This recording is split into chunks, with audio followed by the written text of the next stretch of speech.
Kapag ang isang uwak ay nakaramdam ng sakit, ito ay bumibisita sa isang punso ng langgam. Parang kakaiba ba ito sa iyong pandinig? Isa talaga ito sa mga pinakakaakit-akit na ritual ng pagpapagaling ng kalikasan. Kapag naramdaman ng uwak na masama ang pakiramdam nito, sinasadya nitong makahanap ng anthill, ikakalat ang mga pakpak nito ng malapad, at mananatiling tahimik, hinihintay ang mga langgam na gumapang sa mga balahibo nito. Bakit? Dahil ang mga langgam ay naglalabas ng formic acid, isang natural na antiseptic na pumapatay ng bakterya, fungi, at mga parasito na nagtatago sa mga balahibo ng ibon.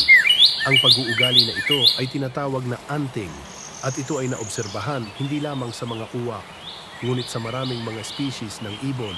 Walang gamot, walang veterinaryo, puro instinct lang at natural na botika.